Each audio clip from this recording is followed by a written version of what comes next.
Hello friends, knowledge निधि plus में आप सभी का बहुत बहुत स्वागत है। आज हम पढ़ने वाले हैं भूकंप। आज हम अर्थक्वेक के बारे में पढ़ेंगे। तो भूकंप पढ़ने से पहले हम पृथ्वी की आंतरिक संरचना को समझते हैं। ठीक है। तो पृथ्वी की आंतरिक संरचना में जैसा कि हमने पढ़ा था कि पृथ्वी के अंदर 3 परतें पाई जाती हैं, 3 लेयर्स पाई जाती हैं। तो जो सबसे अंदर वाली परत है इसे हम क्रोड या कोर कहते हैं, और मध्य वाली परत है इसे हम मेंटल कहते हैं। सबसे बाहर की परत है, सबसे बाहरी परत को क्या कहते हैं? क्रस्ट, या हम इसे भूपर्पटी कह सकते हैं, भूपृष्ठ कह सकते हैं, या हम इसे धरातल भी कह सकते हैं। तो सबसे बाहरी परत क्या कहलाएगी? पृथ्वी की क्रस्ट। बीच वाली क्या कहलाई? मेंटल। और अंदर वाली क्या है? क्रोड। तो जो मेंटल है इसके अंदर क्या पाया जाता है? दुर्बलता मंडल पाया जाता है, और दुर्बलता मंडल से कुछ वेव्स निकलती हैं, तरंगे निकलती हैं। अब ये तरंगे, मेंटल, दुर्बलता मंडल हम ये क्यों जान रहे हैं?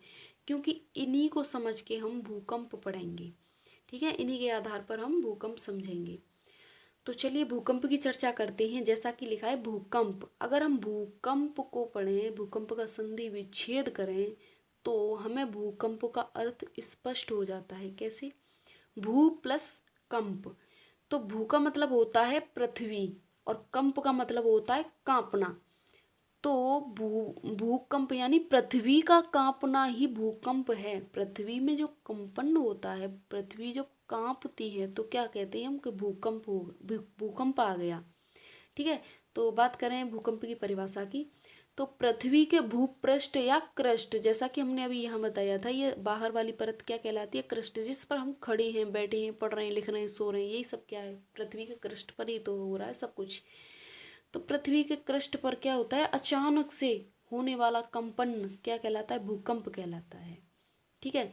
तो पृथ्वी के क्रस्ट या भूपृष्ठ पर अचानक से होने वाला कंपन क्या कहलाता है? भूकंप कहलाता है। जो प्लेट विवर्तनिक सिद्धांत है ये भूकंप को परिभाषित करता है, और ये प्लेट विवर्तनिक सिद्धांत क्या है इसके बारे में हम व्याख्या करेंगे। प्लेट विवर्तनिक सिद्धांत भूकंप से संबंधित है। तो क्या है प्लेट विवर्तनिक सिद्धांत? प्लेट विवर्तनिक सिद्धांत ये किसने दिया था? ये दिया था हैरी हेज ने। कब दिया था? 1962 ईस्वी में दिया था। ठीक है। तो क्या कहा था हैरी हेज ने? पृथ्वी के अंदर दुर्बलता मंडल में, जैसा कि दुर्बलता मंडल कहाँ है? मेंटल के अंदर ही तो दुर्बलता मंडल पाया गया है। तो पृथ्वी के अंदर दुर्बलता मंडल में कुछ रेडियो एक्टिव पदार्थ पाए जाते हैं। इन पदार्थों से कुछ तरंगे निकलती हैं। यहाँ पर क्या पाए जाते हैं? रेडियो एक्टिव पदार्थ पाए जाते हैं दुर्बलता मंडल में, और यहाँ से क्या है? तरंगे उत्पन्न होती हैं और तरंगे निकलती हैं। जब ये तरंगे निकलती हैं तो क्या होता है? ये पृथ्वी के क्रस्ट से टकराकर 2 दिशाओं में विभाजित हो जाती हैं। यहाँ से ये तरंगे निकली ये, और पृथ्वी के क्रस्ट से टकराई यहाँ, और ये 2 भागों में विभाजित हो गई। तो क्या होता है? जब पृथ्वी के क्रस्ट से टकराएंगी, 2 विपरीत दिशाओं में विभाजित हो जाएंगी, तो पृथ्वी में तनाव उत्पन्न होगा। जब पृथ्वी में तनाव उत्पन्न होता है तो तरंगे विपरीत दिशा में तो निकलेंगी तो तनाव भी उत्पन्न होगा। इसी कारण पृथ्वी में क्या होता है? दरारें पड़ जाती हैं। जब पृथ्वी के अंदर दुर्बलता मंडल से कुछ तरंगे निकलेंगी जो पृथ्वी के क्रस्ट से टकराएंगी, और क्रस्ट में जब टकराएंगी तो विपरीत साइड में ये विभाजित हो जाएंगी। विपरीत साइड में जब विभाजित होंगी ये, तो पृथ्वी में तनाव होगा, यानी तनाव पैदा होगा, और तनाव पैदा होगा तो इसी वजह से पृथ्वी में दरार पड़ जाएंगी, और पृथ्वी जगह जगह से चटक जाएगी।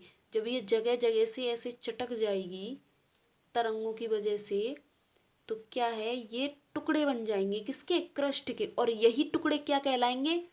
यही टुकड़े प्लेट कहलाएंगे। तो पृथ्वी में प्लेटों का निर्माण कैसे होता है? तरंगों के माध्यम से। ठीक है। तो जगह जगह पर दरारों से प्लेटों का निर्माण होता है।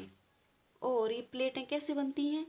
पृथ्वी के क्रस्ट के टुकड़े, जो पृथ्वी के ये क्रस्ट है ना, ये क्रस्ट, इसी के जो टुकड़े हैं, इन टुकड़ों को ही क्या कहा है? प्लेटों का नाम दिया गया है। ठीक है। तो जगह जगह पर ये तनाव की वजह से चटक गई क्रस्ट, और क्रस्ट की चटकने से टुकड़े बन गए। टुकड़े ही क्या कहलाए? प्लेट कहलाए। अब ये प्लेट हैं, क्या करती हैं? जो प्लेट बनी है जगह जगह पर, ये कितनी हैं? तो काफ़ी सारी प्लेटें हैं, लगभग ये 100 प्लेटें हैं। पृथ्वी के क्रस्ट में लगभग कितनी प्लेटें हैं? 100 प्लेटें हैं, जिनमें 6 बड़ी प्लेटें हैं। 6 बड़ी प्लेटें कौन कौन सी हैं? Eurasian plate, Indo Australian plate, African plate, Pacific plate, Antarctic plate और अमेरिकन प्लेट। ये 6 प्लेटें सबसे बड़ी प्लेटें हैं। ठीक है, तो अगले पॉइंट की बात करें, जो दुर्बलता मंडल है, इसमें से जब तरंगें निकलती हैं, कैसे निकलती हैं? संयुक्त रूप से, यानी साथ साथ निकलती हैं काफ़ी सारी। तो क्या होता है, जैसे ये हमारा दुर्बलता मंडल है, ये हमारा दुर्बलता मंडल ही तो था मेंटल के अंदर। यहाँ से निकल रही हैं ये इकट्ठी, ये एक साथ निकलेंगी, तो ये संयुक्त रूप से निकलेंगी जब तरंगें। तो इन तरंगों से ही पृथ्वी की जो क्रस्ट पर जो जो ये क्रस्ट के ये टुकड़े हैं, यही तो प्लेटें बने हैं, और ये प्लेटें क्या है? दुर्बलता मंडल में ये तैरने लगेंगी। ठीक है, तो जब दुर्बलता मंडल से निकलती तरंगों के संयुक्त प्रभाव के कारण क्रस्ट की प्लेटें दुर्बलता मंडल के ऊपर ही तैरती रहती हैं। जब तरंगें निकलेंगी तो तरंगें उन्हें कभी इधर धकेल देंगी, कभी इधर धकेल देंगी, तो ये आपस में ये इधर से उधर तैरेंगी। किसके कारण? तरंगों के कारण। या हम कह सकते हैं जो रेडियो संवहनी धाराएं हैं, रेडियो यानी रेडियो संवहनी धारा क्या है? वही तरंगें जो रेडियो एक्टिव पदार्थों के अभिक्रिया करने से या रिएक्शन करने से निकल रही हैं और वो एक साथ इकट्ठी निकल रही हैं, तो उनको ही हम संवहनीय धाराओं को नाम दे रहे हैं। तो इन धाराओं के कारण पृथ्वी के क्रस्ट पर मौजूद, जो पृथ्वी के क्रस्ट पर यानी क्रस्ट से ही प्लेटें बनी हैं, तो उन पर जो मौजूद प्लेटें हैं वो क्या करती हैं? दुर्बलता मंडल में जो मैग्मा होता है, दुर्बलता मंडल के अंदर मैग्मा भी पाया जाता है, उस मैग्मा के ऊपर तैरती रहती हैं। इन्हीं प्लेटों की आपसीय गतिविधियों, जब ये तैरेंगी, ये संवहनीय धाराएं कभी इधर से उधर धकेल देंगी, कभी इधर से उधर, उधर से इधर, तो क्या है, कभी कभी ये टकराएंगी आपस में, तो इनकी आपसीय गतिविधियाँ होगी। तो इन गतिविधियों के कारण ही पृथ्वी पर भूकंप और ज्वालामुखी की घटनाएं घटित होती हैं। या हम साफ सीधे शब्दों में कहें तो प्लेटों के आपस में टकराने से भूकंप आता है। जब कोई प्लेटों को मतलब कोई भी चीज़ ले लीजिए, दो वस्तु लीजिए जो कठोर हों और उन्हें आपस में ऐसे टकराओ, मतलब मारो उन्हें, आपस में भिड़ाओ, तो क्या होगा? कंपन उत्पन्न होगा, दोनों आपस में हिलेंगी डुलेंगी। जैसे अचानक से कभी एक्सीडेंट हो जाए तो दोनों साइड में दोनों को हानि पहुंचती है। तो ऐसे ही हम कह सकते हैं कि प्लेट जब आपस में टकराती हैं तो कंपन उत्पन्न होता है, और वही कंपन क्या कहलाता है? भूकंप कहलाता है। अब भूकंप कैसे आता है, किन कारणों से आता है? तो भूकंप आने के 2 कारण हैं। ठीक है, भूकंप 2 कारणों से आता है। कौन कौन से? प्राकृतिक कारण और मानव निर्मित कारण। प्राकृतिक कारण क्या है? प्लेटीय संचलन। जैसा कि आपने अभी जाना कि प्लेटों का निर्माण कैसे हुआ, प्लेटों में आपसी जब गतिविधि होती है तो यानी प्लेटीय संचलन होता है, तो उसी की वजह से क्या होता है? भूकंप उत्पन्न होता है। ज्वालामुखी क्रिया के दौरान, यानी जब ज्वालामुखी विस्फोट होता है तो ज्वालामुखी विस्फोट होने के दौरान भी भूकंप आता है। तो ये दोनों क्या हुए? ये प्राकृतिक कारण के अंदर आ गए। और मानव निर्मित के अंदर क्या है? विवर्तनिक रूप से अस्थिर क्षेत्रों में जब सड़क निर्माण होता है या बांध का निर्माण होता है या फिर परमाणु परीक्षण किया जाता है, आदि कार्य किए जाते हैं, तो भूकंप आने का खतरा बना रहता है। ठीक है, सड़क, बांध या परमाणु परीक्षण की वजह से जब ये कार्य होते हैं तो भूकंप आने का खतरा बना रहता है। ठीक है, तो बात करें भूकंपीय क्रिया के दौरान जो वेव्स निकलती हैं वो कितनी निकलती हैं? भूकंपीय क्रिया के दौरान 3 प्रकार की तरंगें उत्पन्न होती हैं। प्राथमिक तरंगें जिन्हें हम प्राइमरी वेव्स कहते हैं, द्वितीयक तरंगें जिन्हें हम सेकेंडरी वेव्स कहते हैं, और दीर्घावधि तरंगें यानी कि लॉन्ग वेव्स। ठीक है, तो primary, secondary and long waves. Primary तरंगें कैसी होती हैं? ये सबसे तेज गति से चलती हैं। प्राइमरी की विशेषता क्या है? सबसे फास्ट चलती है, ये तेज चलती हैं। सेकेंडरी वेव्स ये प्राइमरी से कम और एल से अधिक, यानी कि इनकी रफ्तार कैसी होती है सेकेंडरी वेव्स की? प्राइमरी तरंगों से कम चलेंगी ये, और दीर्घावधि तरंगों से अधिक गति से चलेंगी। और जो लॉन्ग वेव्स है इनकी गति सबसे कम होती है, यानी कह सकते हैं सबसे तेज, इससे कम और इससे कम।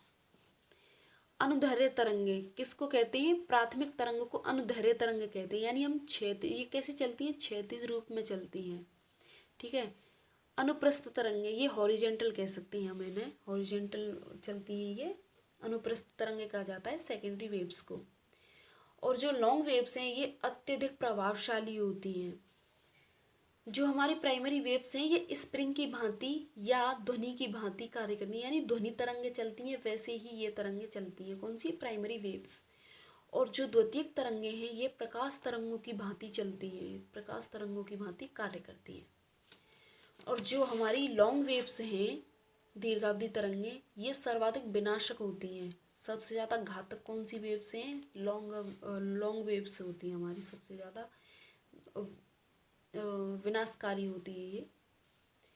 जो हमारी प्राइमरी वेव्स हैं ये कैसी चलती हैं? ये ठोस में सबसे तेज चलती हैं, तीव्र गति से चलती हैं, और तरल में कैसी पड़ जाती हैं? ये मंद पड़ जाती हैं। कौन सी?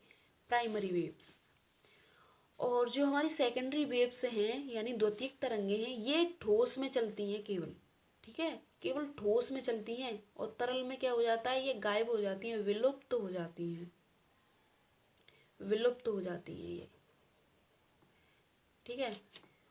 और जो हमारी लॉन्ग वेव्स हैं ये धरातलीय तरंगे कहलाती हैं, क्योंकि ये धरातल में ही चलती हैं।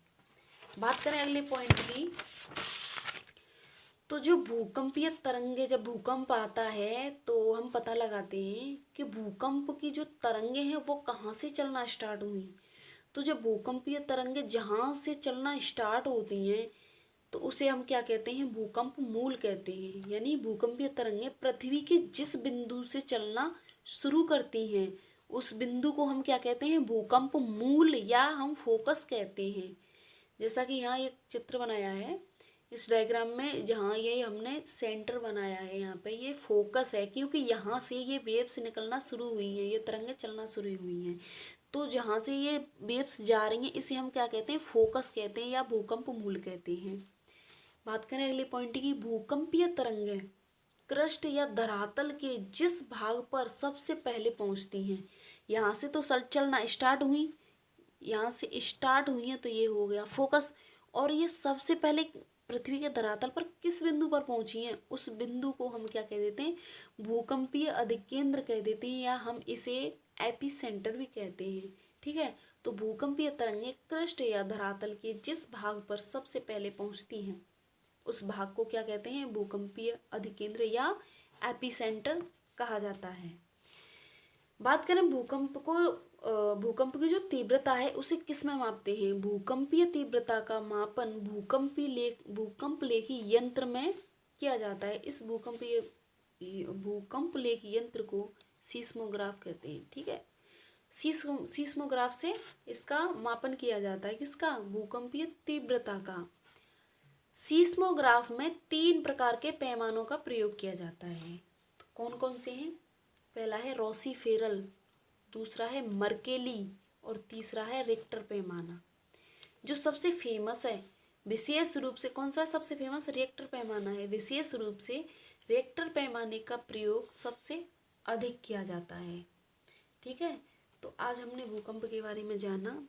आई होप आपकी समझ में आया होगा, और कोशिश की थी अच्छी तरह समझाने की। तो वीडियो देखने के लिए थैंक यू।